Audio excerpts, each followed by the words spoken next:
Good evening and welcome. I'm Len Clark, Earlham's provost, and I'll be your host at this evening's event. Anniversaries are important.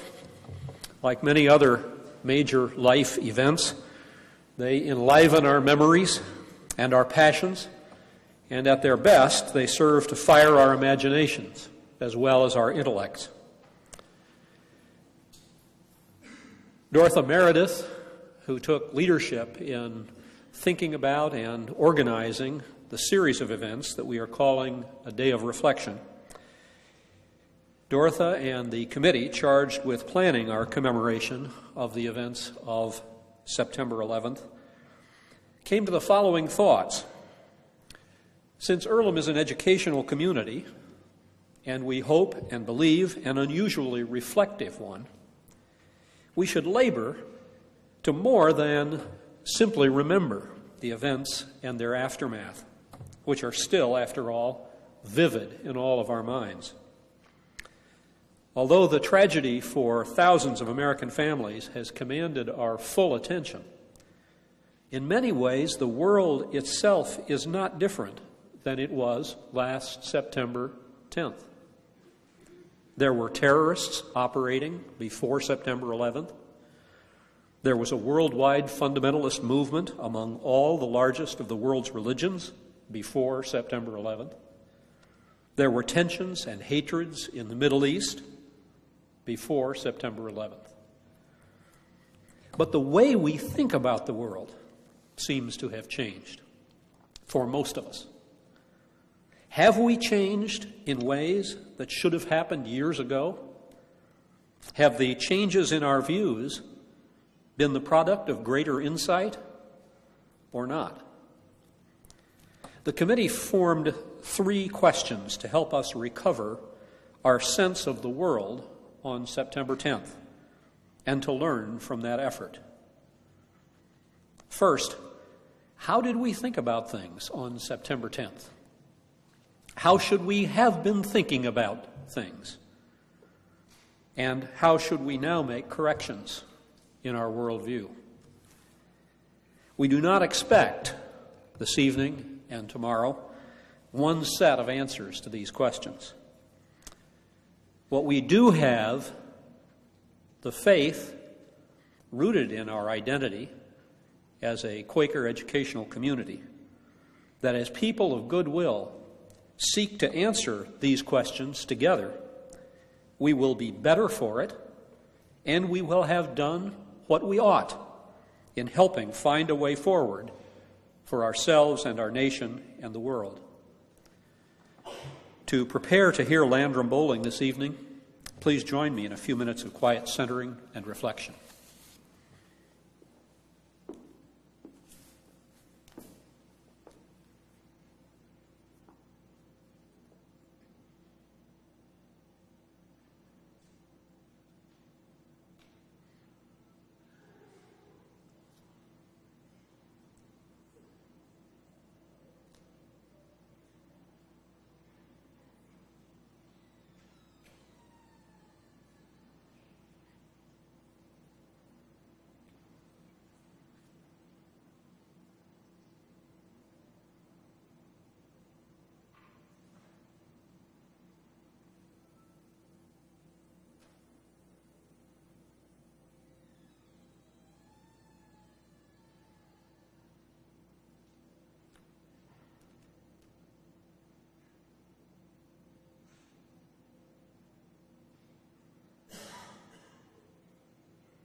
Landrum R. Bowling is currently Director at Large of Mercy Corps International, a nonprofit voluntary organization based in Washington that exists to alleviate suffering, poverty, and oppression by helping build secure, productive, and just communities.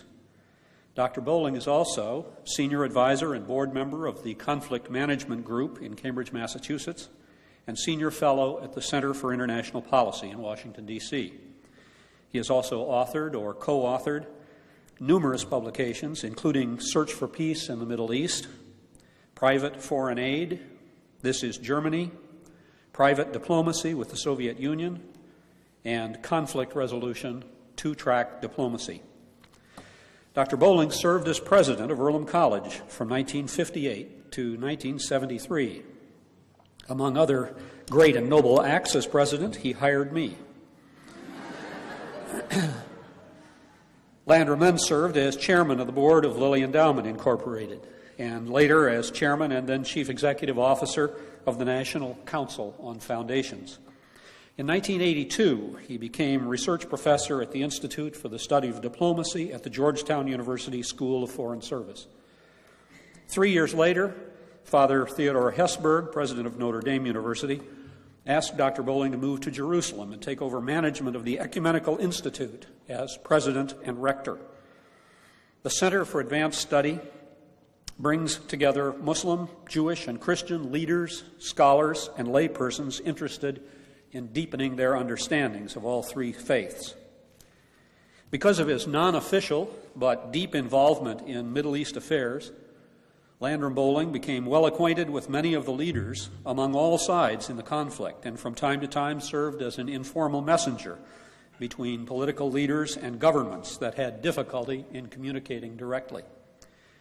In this connection, he functioned as a link for the White House and State Department with Palestinian leaders in more than one administration, but particularly during the presidency of Jimmy Carter. He has maintained a relationship with these and other world leaders to this day. Landrum's long interest in conflict resolution and peace drew him into numerous and continuing associations with activities related to the study of Eastern Europe and the former Soviet Union.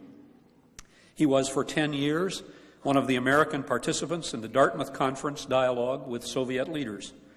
In 1988, he was one of the organizers of the De Burt Conference, an international endeavor based in the Netherlands that worked with remarkable success for the freeing of prisoners of conscience and religion. Landrum was born in Parksville, Tennessee, and trained as a political scientist at the University of Tennessee and the University of Chicago. In the early part of his academic career, he served as a professor at Beloit College, Brown University, and at Earlham College, where he became president for 15 years. He served as the chairman or board member of the Associated Colleges of Indiana, the Indiana Conference on Higher Education, and the National Association of Protestant Colleges and Universities, and the Association of American Colleges. Landrum Bowling has been awarded honorary doctorates by more than 25 U.S. and foreign colleges and universities, including Oberlin, Haverford, Indiana, and in Tokyo, Waseda University. Landrum opens our time of reflection by discussing lessons learned and unlearned from September 11th. Landrum?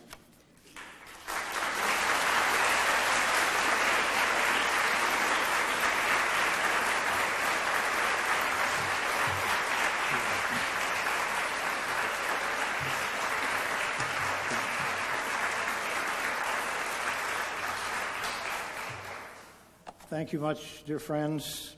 Len, thanks very much for that warm and rather full and extravagant introduction. But I must confess to you that I've had a lot of uncertainty about how I should spend this time with you this evening. In recent days and over the past year, so many tons of newsprint, so many barrels of ink, so many hours of airtime on radio and television have been expended on moralistic and philosophical analyses, political and military calculations, patriotic pronouncements, pontifical pieties related to lessons we have learned or are reputed to have learned or should not have learned from this national tragedy of September 11, that one is tempted to say simply, let us enter into a time of silence. I almost was tempted to say, why don't we turn this into a Quaker meeting and just let everyone speak up whatever's on his or her mind and heart and have some maybe not quite Quakerly participation from the podium here. In any case, I hope that we will have time at the end for some exchange back and forth. What was in my mind was that so much has already been said thousands of times about what happened on September 11th and why it happened. And yet, in spite of all of this talk, I think there is something to be said for a time of discussion as well as reflection on these tragic events. It is right and fitting, I think, and I hope it will be helpful to all of us to think more carefully about what it is that really happened and why it happened and what we should be doing about it from here on. As I began to think about this meeting tonight, I thought of two quite different religious concepts and traditions. One from the Jewish faith, one from the Islamic faith. We are now approaching, as you probably know, the most solemn day in the Jewish calendar, Yom Kippur, the day when almost all Jews, observant believers and non-believers, are drawn to the ancient command to review one's life for the past year, to face up to one's faults and failures and sins, to resolve to correct what one did wrong, to make amends for what one did against somebody else, to ask forgiveness from one's family and friends and even one's enemies. And if you got forgiveness from these, you will have forgiveness from God. We all need a kind of Yom Kippur in our calendar. The other religious concept that came into my mind is the Muslim idea of jihad, a word of more than one meaning. The most commonly used interpretation, of course, as we all know, is holy war. And indeed, that connotation is there, encased in Islamic literature, rhetoric, and history, but it has deeper, more personal, powerful, and more constructive meaning. And that is the concept of struggle.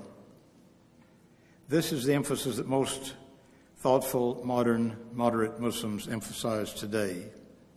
Muhammad gave to his followers the message that they should engage in jihad against their lower nature, against their selfishness, their indolence, their dishonesty, their violence, their callous indifference toward the poor, the sick, the orphans, the widows, their failure to deal adequately with their responsibility toward the ummah, the community.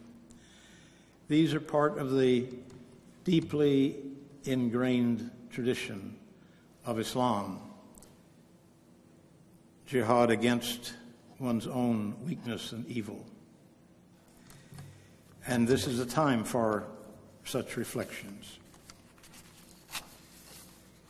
As we undertake, each one of us in our own way, our own day of atonement for the wrongs we may have committed, the hurts we may have given others, and ask forgiveness in whatever manner is appropriate to us, as we engage in our own struggle, our own private jihad against the darker side of our personal lives, of our society, of our culture, as we wait in silence for the leading of the Spirit of light that can reach into every human heart, let us know that again and again through history, families and tribes and communities and nations have gone through times of great tragedy and suffering, and have often, if not always, found it possible to pull together in various ways that make it possible to bring something good and fine and noble and uplifting and renewing out of tragedy and suffering and catastrophe.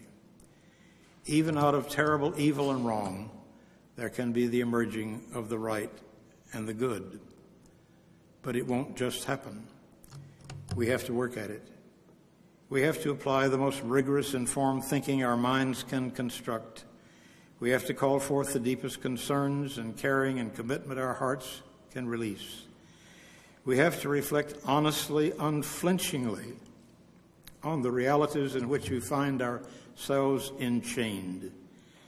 And we have to imagine boldly and courageously the better world we are commanded to build. Of course, we all have to ask ourselves, why did things go so terribly wrong? There's no need to set forth here some long list of the lessons of 9/11. Books, magazines, newspaper articles, politicians' speeches, preachers' sermons are filled with such lists and commentaries about those lessons. Lots of people are willing and anxious to hold forth on who is to blame for what happened, what might have been done to prevent it, what must be done now to prevent its happening again. Yet the truth is that nobody can give really convincing answers to these questions. Our world, our society, our own lives are so entangled in so many contradictory streams of experience and thinking and attitudes and beliefs that it's hard to separate out the good guys from the bad guys, to decide who was really to blame. What we do know that is the people who were carried away by a false interpretation of religion that made it possible for them to conceive of such terrible things and to carry them out. There is no justification for this. There is no excuse that is valid for this kind of behavior. This warrants the vigorous condemnation of the whole world. And most of the world has spoken out against this kind of thing, and we have to be clear about it. When I ask that we try to understand some of the background reasons for the terrible things that happen, I'm not asking us to find excuses for the people who did these things. But I'm very convinced that we will never be able to deal with these kinds of problems now or in the future unless we open up our minds to try to understand how could it be that certain societies, certain groups, certain religious factions, certain individuals could bring themselves to think in this way. To understand is not to excuse or to justify, but it is essential for our ability to deal with the kind of problems we face.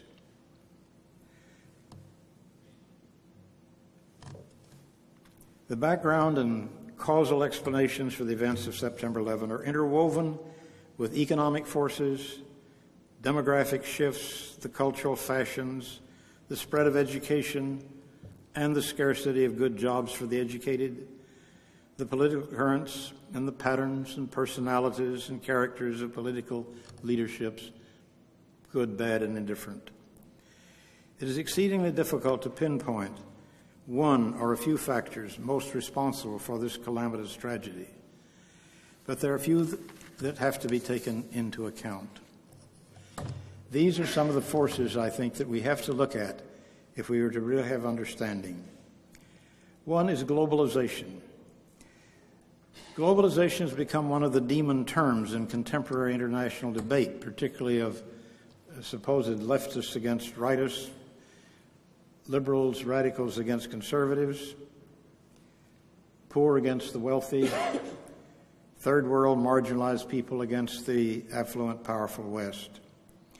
To millions of people in the poorer developing countries of Asia, Africa, and Latin America, globalization means unfair domination by the affluent, technically advanced countries of Western Europe, Japan, and America. And for many, most specifically, it means fear of domination by the United States. Much of the world sees globalization as a kind of American plot. Free trade, free access of capital to any market anywhere in the world. Arrangements and international conferences to extend the opportunities, the power, the privileges of representatives of American business and other American institutions. Globalization is inevitable, I think, given the kind of world we live in, the kind of technology that's developed. There are many symbols of this globalization. I suppose one of the first ones I was made aware of was Coca-Cola. I had lunch one day in a little cafe at the top of the Herald Tribune building in Paris with a journalist friend of mine, David Schönbrunn. Some of you may remember him from television many, many years ago. David was a graduate student in French language and phonetics and so on, and absolutely marvelously fluent in this language. And he looked like a Frenchman. He dressed like a Frenchman. He spoke with an impeccable Parisian accent.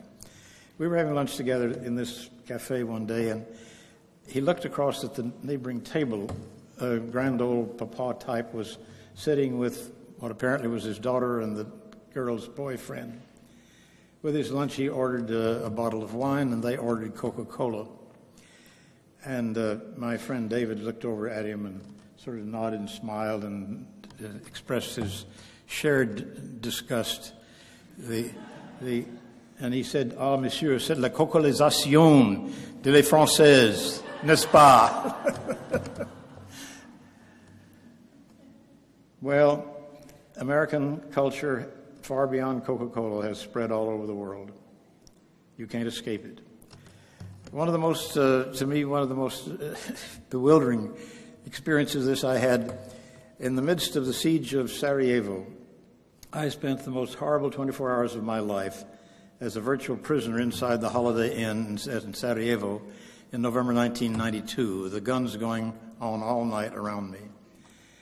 And I got up out of the bed on a floor and where windows were all been blown out, but there was a bed there, and I put my flak jacket over me as a kind of protection.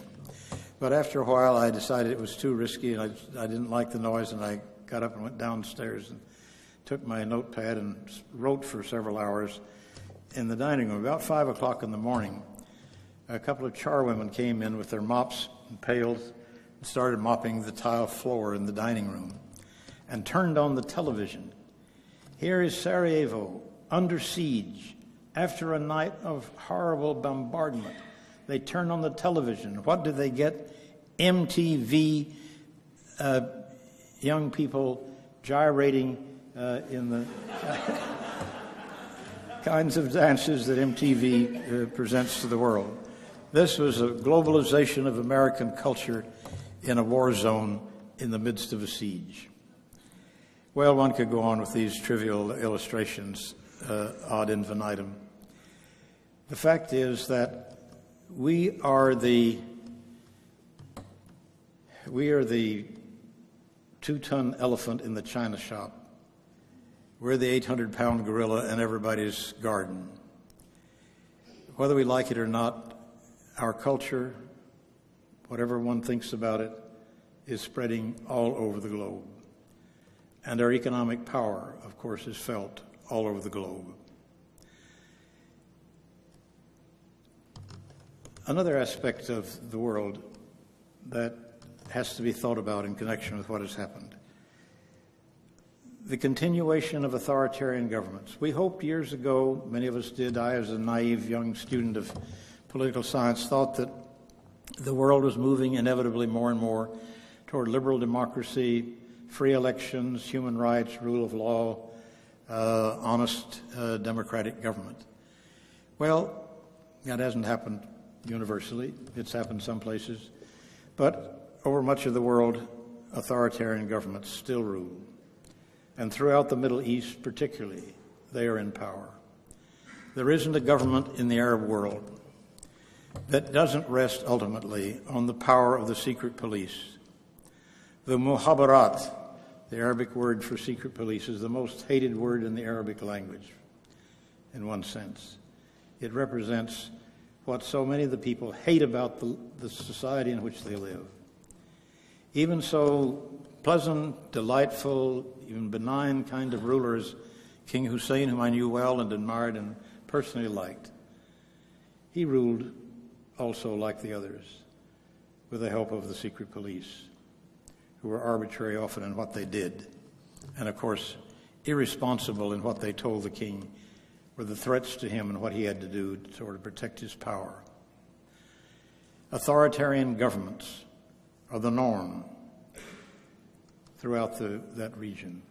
And this inevitably breeds resentment. And it breeds resentment not only against those authoritarian governments, but it breeds resentments against the governments outside the area, which are seen as supporting those governments And the United States is seen throughout the Middle East as the main reason for the continuation of the government, the dictatorship, the corrupt government of Hosni Mubarak in Egypt, of the royal family, the Saud family in Saudi Arabia, and so on and on.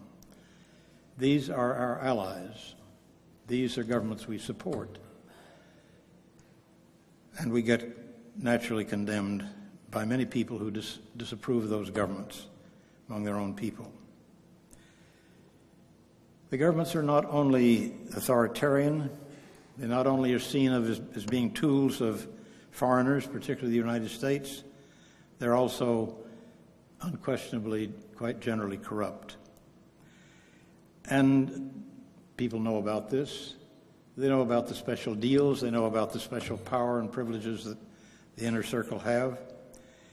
And there's resentment against that, and resentment against foreigners who are allied, are patrons, are investors in, are suppliers of, are customers of the people who profit by this kind of corrupt marriage of business and government.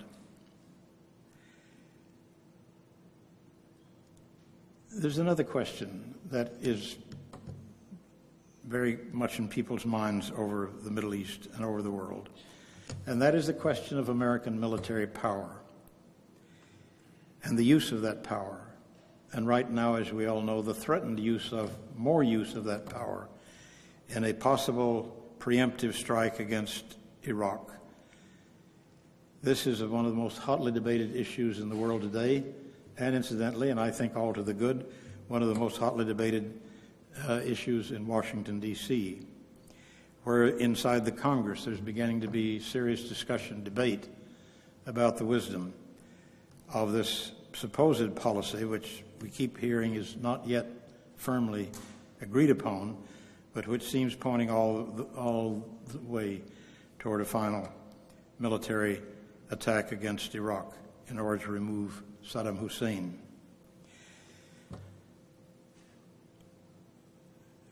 Any country that has the kind of military power the United States has today would be resented, would be criticized, maybe unfairly at times.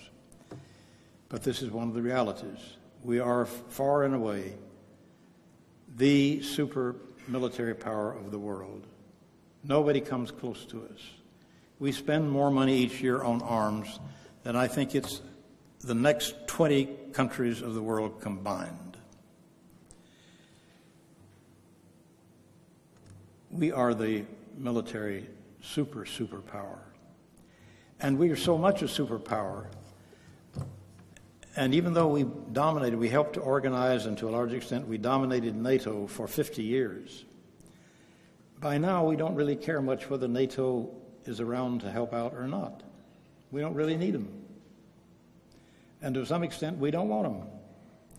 Because if we are able to fight a war, as we've done in Afghanistan, largely on our own, we've had a little help from the British and some from the Germans, small contingents from others, but basically it's an American operation. The Americans decide what to be done. Same thing was basically true in the war in Kosovo. We fought an American air war to try to get rid of Milosevic and to drive the Serbs out of Kosovo, which was a worthy cause. But we were seen by the world, and certainly by that region, as a government with unlimited military power determined to go it alone.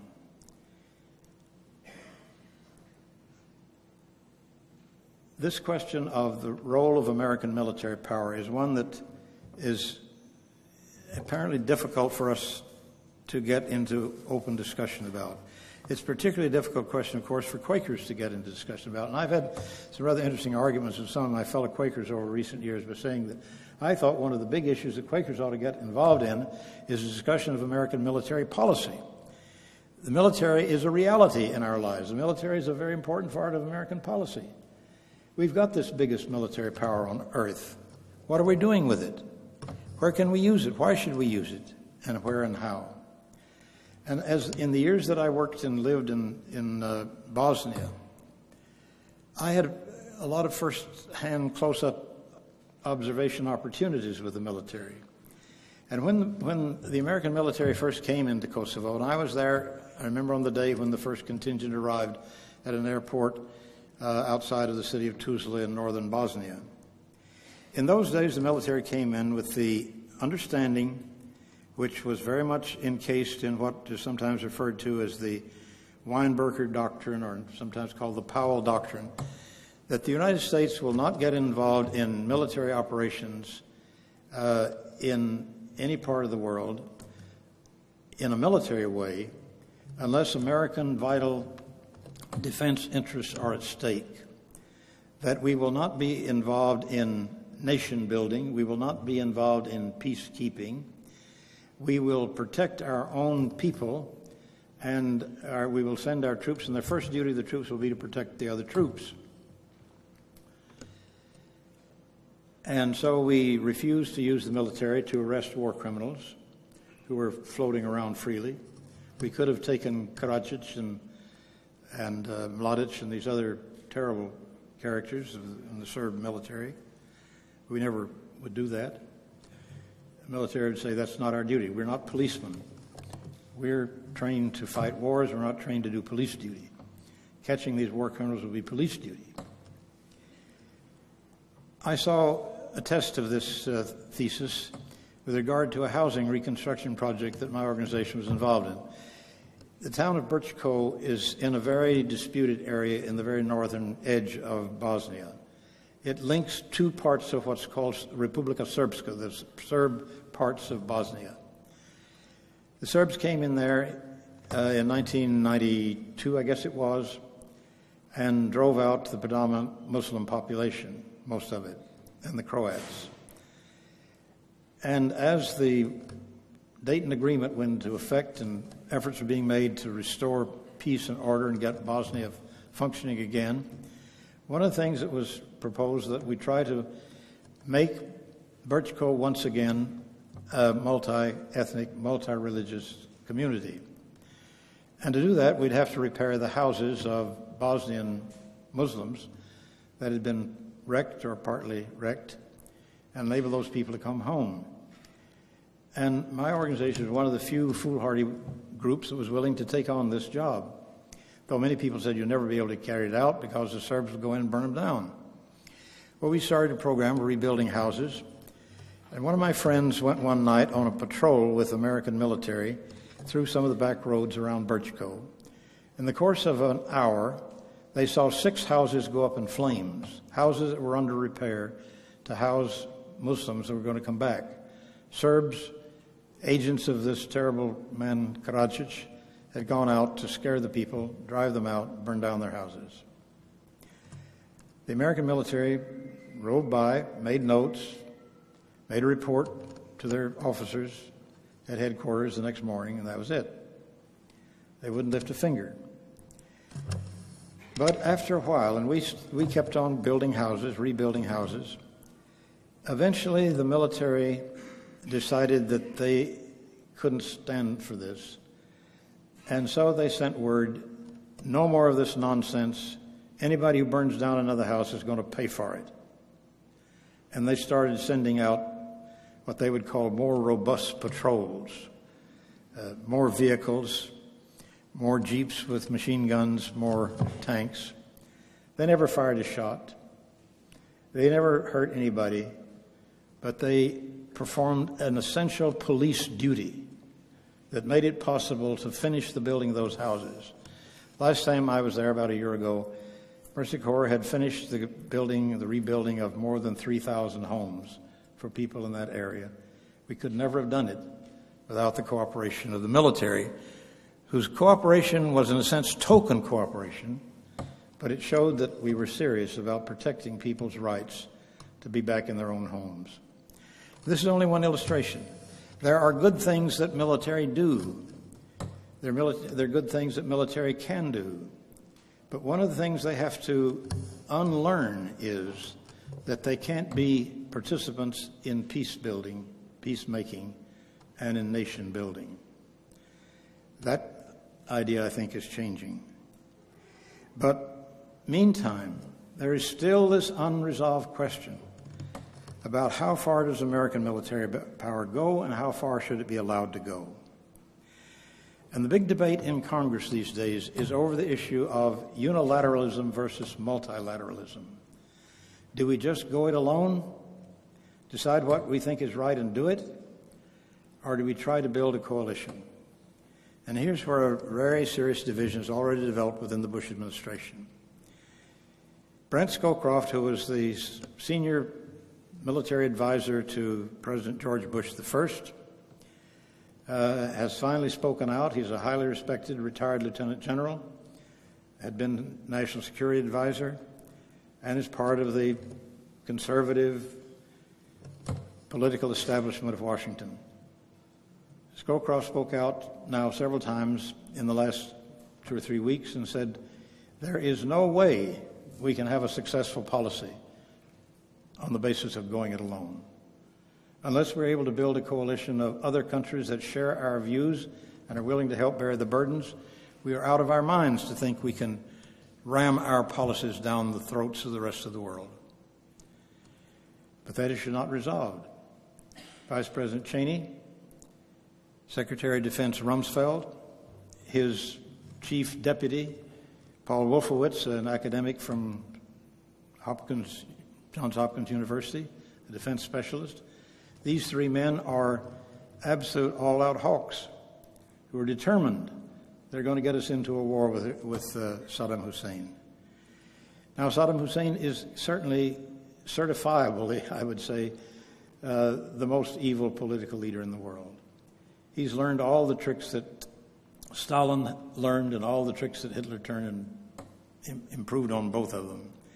He runs a terrible, terrible government with a cruel set of overlapping secret police groups. He terrorizes his own people. Anything bad said about him is almost certain to be true. This is an evil man. But is it the right thing for the United States to decide that we are going to throw him out, we're going to start a war against Iraq if that's necessary to get rid of him? Some people say yes, we better do that. Condoleezza Rice, who is the security advisor to President Bush II, Condoleezza Rice is very much in the Hawk camp now. She made a speech yesterday, or gave, I guess, an interview on television, which she said, we can't wait for the smoking gun to appear and have it turn out to be a mushroom cloud. The idea that we are in danger of an atomic attack by Saddam Hussein. That he's out to get the atom bomb, you can be sure. All of these countries are out to get the atom bomb, illegally or legally, and they can't get it legally anymore.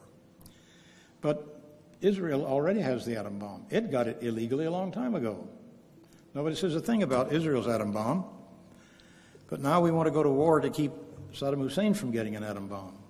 Neither one of them should have atom bombs, in all truth, but this is the world we live in. What do we do about this particular kind of dilemma? And this is the question I want to leave with you.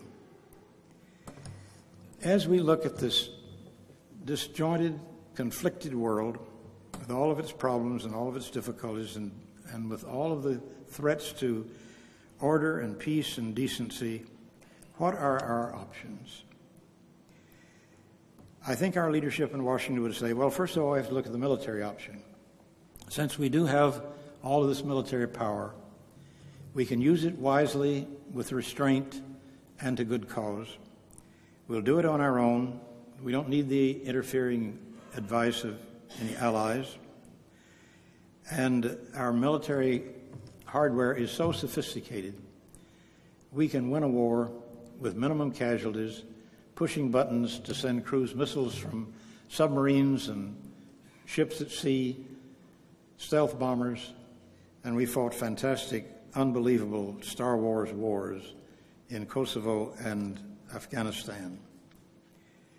We have a military option, if that's what we think is our chief choice. We have an economic control option, and we have a lot of economic power over the world. We can get much of what we want by the use of that economic power. We have a lot of political influence in the United Nations and in our diplomatic dealings with countries one by one. And we have a great deal of influence through our mass popular culture control.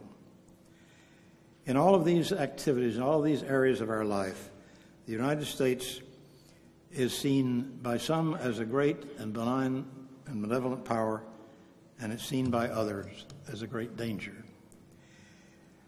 I think that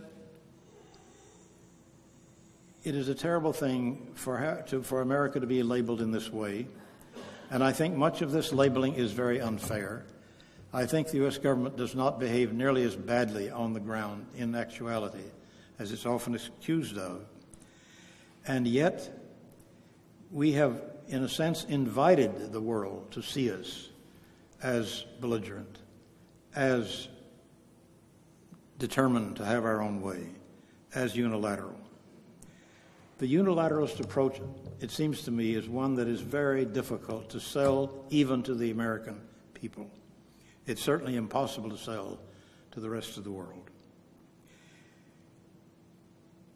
Multilateral international community cooperation and partnership is the alternative, it seems to me, the United States must try to follow in whatever it's trying to do in the war on terrorism, in its activities in trying to bring peace and stability in troubled areas.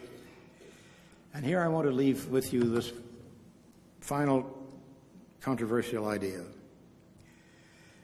I think the time has come when the United States should take the lead, try to get others in the United Nations to join with us, and trying to set up some kind of international machinery for dealing with the problems of how shall I call it?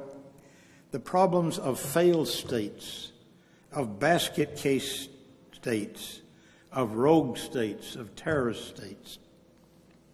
There is no orderly international machinery for dealing with these calamitous situations. They occur again and again. The United Nations is powerless to deal with most of these issues. The machinery of the United Nations is too cumbersome, very difficult to get agreement on anything that's controversial. So the United States steps on its own, and that's a very risky and dubious thing. But it does seem to me that we might be able, if we worked at it patiently and earnestly and sincerely enough, we might be able to build, and in the aftermath of September 11, we are forced to think outside the box, to think in new ways about our international responsibilities. It seems to me the time has come when we ought to think about issues like regime change, government change that Bush keeps talking about. He wants to change the government in Iran. He wants to change the government in Iraq. He wants to change the government in North Korea. Now, do you think we can do this by ourselves, the United States? I don't think so. I don't think we should try to do it by ourselves. But I think it is possible to build a coalition of states that have economic, political, and military power under the auspices of the United Nations Security Council, to create some mechanism for a kind of trusteeship that could be imposed. The first place I would try that trusteeship idea would be in the Palestine territories. There is no way in which Yasser Arafat and Ariel Sharon can make peace. These men hate each other. They want to destroy each other. Both of them, particularly Mr. Sharon, still dreams of victory in a war, not a negotiated peace settlement. It seems to me that the time is long since past when the world community, the United States helping, should be proposing that there be established an international trusteeship over the Palestine territories for a period of, say, 2 to 5 years, during which time a legitimate, democratically, popularly elected government could come into being, and a state of Palestine could come and take its place in the community of nations of that region. It seems to me that ideas like this may not fly, but ideas like this ought to be explored, because we're in a very grave situation in which, in order to face obvious dangers, as the Al-Qaeda, the Taliban, these people that did these terrible things of September 11th, and there are others out there like them, They have to be dealt with. Their challenge has to be met. We've got to devise new, creative, cooperative, multilateral ways of dealing with it. It's time that we, in the United States, grew up and stopped thinking that we should control in all the areas where the military power we have would enable us to control.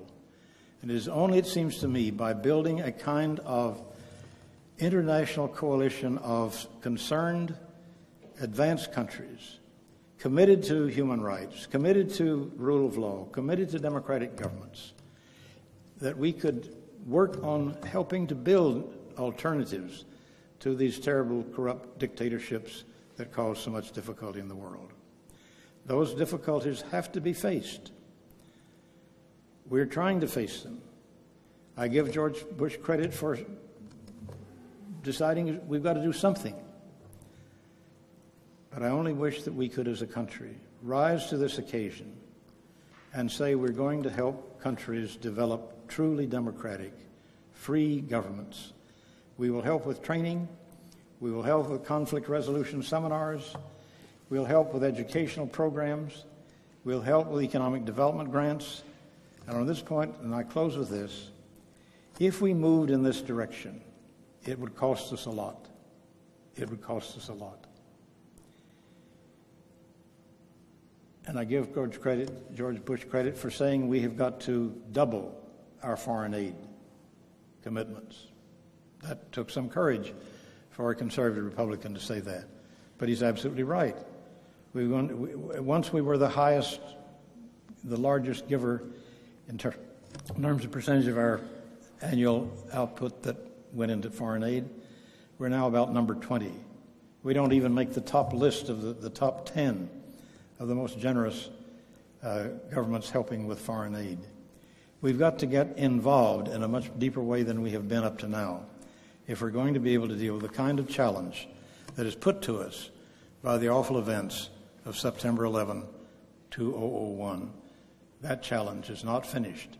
It's going to be with us for a long, long time to come.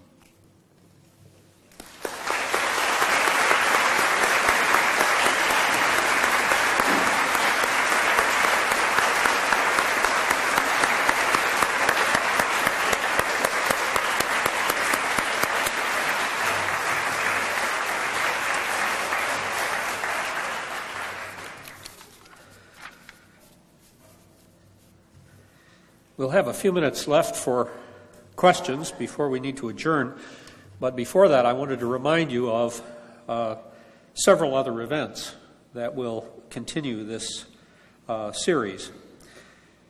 Zohara Simmons, professor of religion at the University of Florida, a Muslim who traveled this summer with the Quaker Working Party on the Israeli-Palestine conflict, will speak in the Comstock Room in Runyon Center at noon tomorrow. Tony Bing, welcome back, Tony, Professor Emeritus of English and Director Emeritus of Earlham's Peace and Global Studies program, will speak at 4 p.m. in Stout Meeting House. Helena Coban, an international journalist, author of 4 books, and a frequent contributor to the Christian Science Monitor and New York Times and other national media, will speak right here in Goddard Auditorium at 7:30 tomorrow evening. We invite you to come to as many of these events as you can, because we aim for them to have far greater value taken as elements of a continuing dialogue than they could have singly. Landrum has agreed to take a few questions, and then we'll adjourn right about 8 o'clock and continue conversation for those who can stay out in the lobby.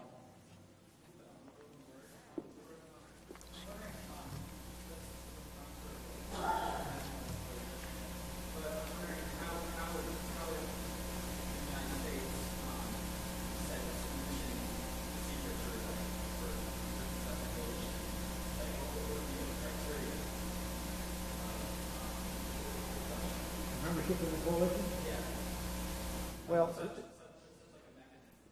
Well, you know, this is a very fuzzy idea that I'm throwing out here, and it obviously presents practical, difficult problems. How would you create this coalition? What nations would be members of it? Well, there's one answer to that is, and that you could very well say that the members of the coalition to do this would be drawn from the members in the Security Council. This means that the major powers, the U.S., France, Britain, China, Russia, would automatically have a chance to be involved in this. And I think it's, as a matter of realism, it would be almost impossible to do anything like this unless you had the backing of China and Russia, and at least some of the European countries as well. I think a mechanism could be devised, but you have a really good question there in terms of how it would be structured and what extent of power would it have. My thought would be simply this, that if you had, instead of saying that the United States is going to do this all through USAID and through the U.S. Information Office and through, I don't know, various American mechanisms, that we would create a kind of international body that would undertake to do educational work, governmental consulting work, economic development planning, help to... One of the things that needs to be done very much in many of these countries that are going through terrible transitional pains is to help them figure out how they can move from authoritarian rule to a more democratic rule. King Hussein wanted to do that, and he moved part way. He did have a free election. He did allow women to become members of the Senate. He appointed some members of the Senate in Jordan who were women. And he was moving toward a greater degree of freedom of press and so on. He needed to have more help and encouragement in this direction, and the same thing is true of the other Arab governments. I think that if we went at it properly and not in a off-the-cuff dictatorial manner, but said, look, to the Saudis, to the others, your people want a society that has human rights protected, that operates by rule of law, that has an honest and fair judiciary, that has a free press. All of your people, and this is true, the people throughout that region want the same kind of freedoms that we want and have. And we should be helping them in various positive ways. And that's part of what I have in mind. If we put that kind of agenda out for such a trusteeship council, such a coalition, I think we'd get a lot of support for it.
Well, the question about why do they hate us? This has been asked again and again since a year ago. It's not that they hate Americans, and it's certainly not that they hate our freedoms. I mean, the administration in Washington keeps saying they're fighting against us because they are opposed to freedom and progress and modernity, and they resent what we have done to benefit people in this way. This is nonsense. This is just nonsense. The mass of those people want the same things that the Americans want. There's no difference in terms of their attitude on this. And I tell you, one of the places where it's happening, an exciting place it's happening, is the change in the role of women. The women are becoming revolutionary forces throughout the Muslim world. Nowhere more spectacularly than in Iran. I spent a week in Iran a little over a year ago. And the most exciting things to me was what I heard and saw in terms of women still veiled in these, not veiled, but in these, tent-like black garments that they're forced to wear. But underneath, of course, you could see the Reebok shoes.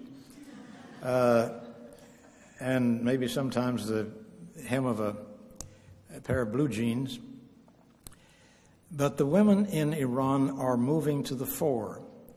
They are now more than 50% of the students in the university. They're entering all the professions, medicine, accounting, engineering, etc., etc. They are becoming formidable participants in the movie-making industry in Iran, of all things. They're active in journalism, other areas. Now, it's a battle going on inside Iran for control. The old guard ayatollahs, who have this guardian council thing that gives them a kind of veto power over the courts and over the army and over foreign policy, they're a terrible pain to the rest of the country. More than 70% of the Iranian people voted for the reformers, voted for President Khatami, who he's an ayatollah, but he's a reformist. But the old guard still have a kind of dominant power. Now, to call this country part of a triangle of evil is, I think, damaging our own cause. It doesn't help us to put such a label on a whole country, particularly when 70% of the people have already voted publicly against this kind of stuff. How do we help the reformers come to the fore throughout this region? There was an op-ed article in the Wall Street Journal about a week ago that I called to your attention. It was written by a very conservative scholar attached to one of the more conservative think tanks in Washington, the American Enterprise Institute, a man named Michael Ledeen. He wrote a piece in the Wall Street Journal in which he said that President Bush is very right to try to bring about a change of regime in Iraq and in Iran and in North Korea. That's fine, that's good. But he ought to do it on a much wider scale than that. And what he ought to do is to undertake to help all of these countries that are suffering under dictatorial, narrow-minded regimes to break out of this. Now, Ledeen didn't have a particular plan of how this would be accomplished, but I think there is something to be said for thinking about this problem in a broader framework than just the narrow framework of our opposition to Iraq or Iran or both of them together. The problem is not just an Iraqi problem. It's a problem of a large area of the world. It's a problem of a certain culture. It's a problem of the dominant religion, Islam. Islam, like Christianity and Judaism and Buddhism, has many different factions. Not all of them are alike. They're not monolithic. But there needs to be certainly a more vigorous kind of reformist movement in Islam, it seems to me, as an outsider. And I think that could be helped if America did not position itself as the critic, the teacher, the mentor, the dictator to the Islamic world. We'll never win that way.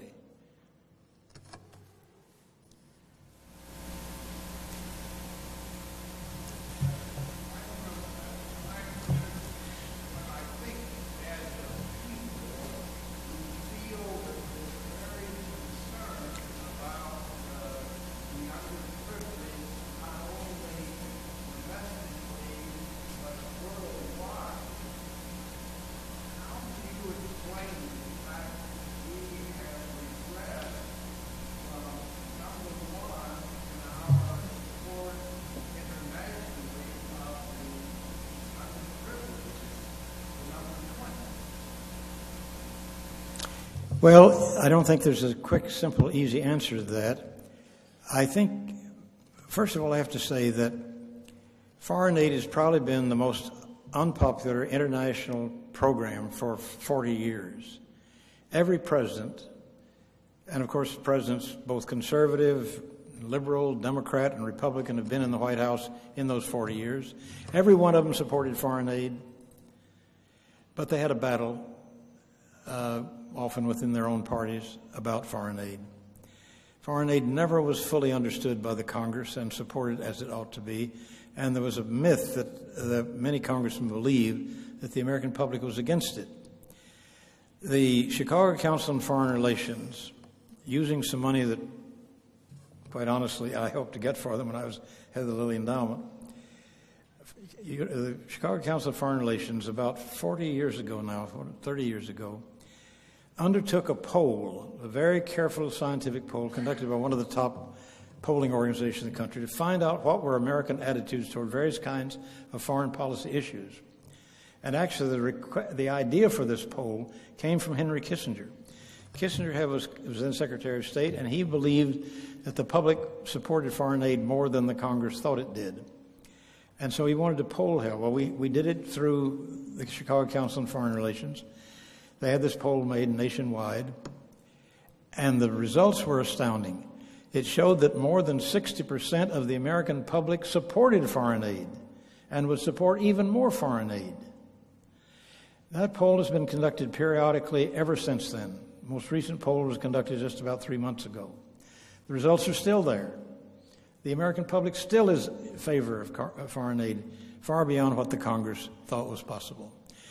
Now, the other thing is, I think foreign aid got a bit of a bad name in some places because there were some countries where the foreign aid was mishandled by governments. And if you turn over the money entirely to governments, some governments are so corrupt that part of the money sticks to the fingers of the people who handle it. And that, when that's found out, that upsets people, upsets the Congress. Increasingly, in the recent years, USAID has given more and more money under contracts to organizations like the one I work with, Mercy Corps. A great deal of the money that we use we operate in about 30 different countries, including some of the most impoverished countries in the world. We have contracts with AID to undertake certain kinds of projects that they are interested in: food distribution, in improving agriculture, improving sanitation, water supply, marketing, all kinds of things. One of the things we're doing right now is helping the yak herdsmen in Mongolia get better price for their wool. They've been at the mercy of Chinese buyers who come into the far reaches of Mongolia and offer to these yak ranchers whatever they think they will sell their wool for. And so we helped them set up a daily radio broadcast service telling what the current market is for yak wool. And they run it. And I mean, it's a beautiful case of people helping themselves. We help them to do something that enable them to double their income. Now, that kind of foreign aid, people smile about that. You feel good about that. Something happened, and the people help themselves. Well, I mean, we need much more creative thinking about foreign aid than we've had. Don't just write a check and give it to them. No question. A great percentage of the political leaders in the underdeveloped world who want foreign aid, what they want you to do, and they say that virtually this to us who come in as private organizations, what they would prefer above everything else is you write them a check, hand it over, and go home. That's what they really want. Well, the U.S. government is smart enough. We don't do that much anymore, but we do still do it to some extent. And this is part of the reason for that we've not been able to keep control of the way in which the money is spent. But then the other thing, too, is I think we got off on the wrong track with part of the aid. About half of the total amount of foreign aid the U.S. provides today goes to two countries. What two countries? Egypt and Israel. Israel, which has an average family income of close to $20,000 a year, is a prosperous, developed country. It gets the largest amount of foreign aid given by the U.S. government, year after year. Egypt is a very fragile country, made peace with Israel, and in order to keep Egypt, on peaceful terms with Israel, we give Mubarak about $2 billion a year. Now, Egypt's a needy country. It's a populous country. $2 billion doesn't go all that far with the population they have and the needs they have. But I think the figures would show that we give more money to Israel than we give to all of Africa. No excuse for that. No excuse for that. Any other question? We'll go right over here.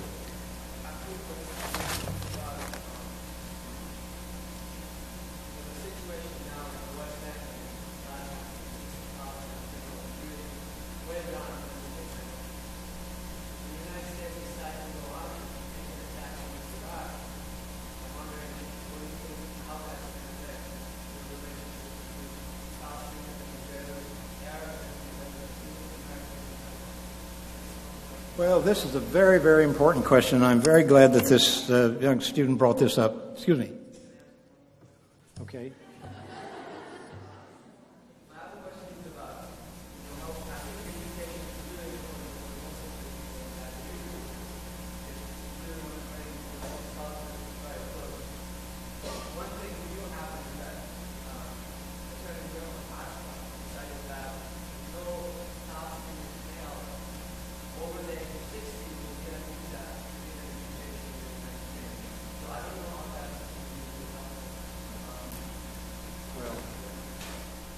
I'm sure we all know the answer to your question. It cannot be helpful. There's no way in which you can be helpful to anybody by making it impossible for anybody at this age to get an education abroad. That's nonsense. But, this is what's being pushed on us. Well, let me say this. My own feeling is, and of course I've been so much involved in the struggle to find a way to bring peace between the Palestinians and the Israelis over so many years. And I have so many friends among Israelis and Palestinians who I know want peace that what I say is bound to be a bit biased. Let me be honest with you. I have no question in my own mind that if we go to war against Iraq, leaving the Palestinian-Israeli mess as it is today, it will be a disaster for Israel and for the Palestinians. The motto that ought to be emblazoned on every wall in Washington is Palestinian-Israeli peace first. That could be done. The Israelis and the Palestinians, by and large, the majority of both people today want peace. Polls show that.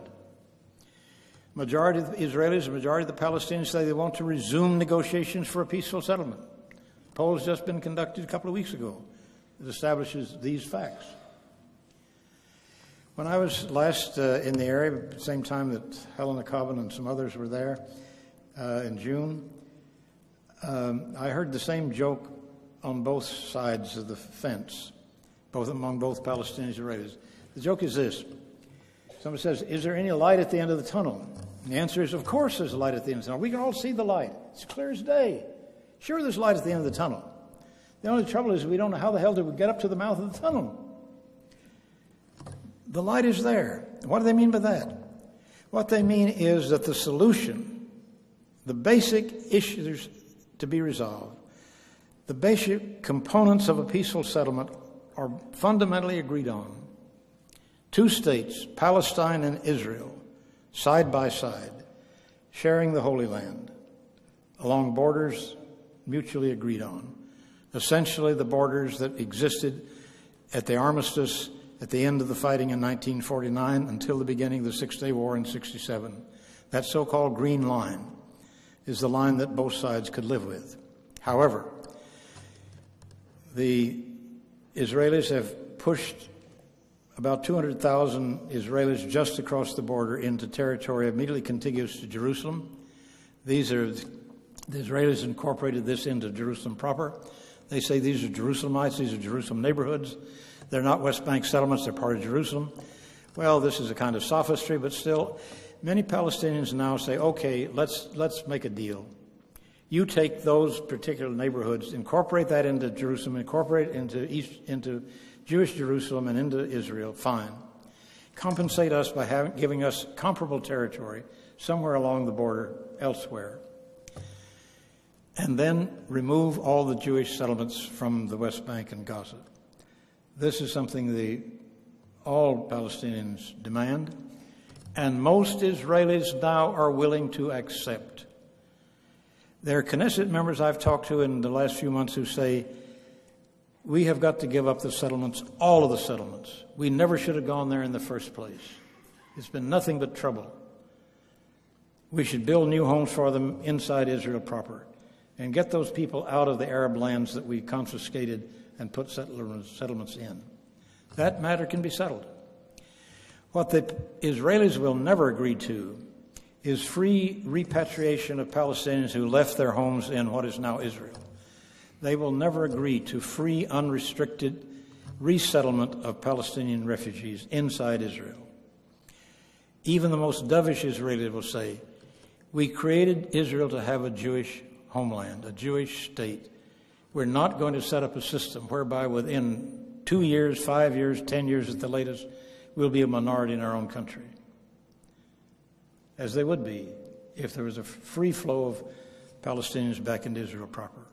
But that's not going to happen. Most Palestinians who left there will never go back. Don't want to go back. They would never feel comfortable there. Some kind of deal can be made. And so it is with one issue after another after another. Jerusalem, capital city for both states. No problem. This has been the obvious answer for years. And originally only a very few people on each side would agree to it. Now most of the people agree to it. There is light at the end of the tunnel, and both sides see what the light is. They can't get up to the tunnel. They could get up to the tunnel if the U.S. government would make a clear-cut, emphatic declaration to both sides. No more violence, no more suicide bombing, no more pinpoint assassination of Palestinian officials, no more closing of Palestinian towns, no more digging of ditches around villages and cutting off access from one Palestinian village to another.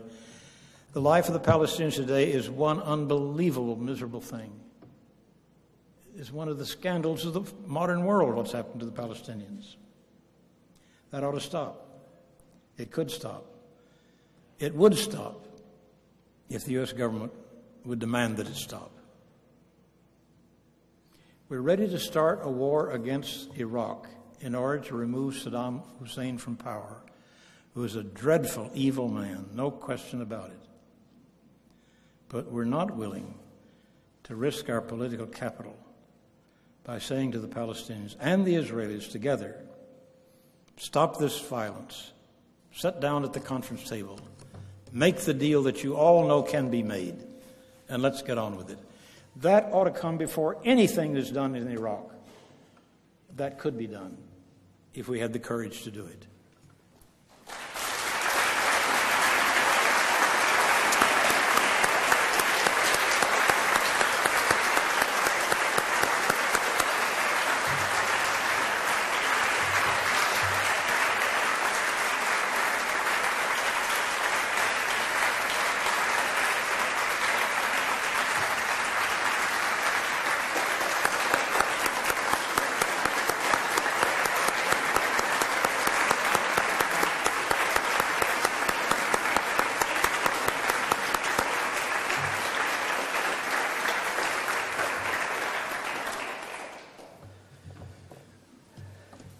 It's always a gift, Landrum, when you come back and share your years and years of experience and also your hope with us.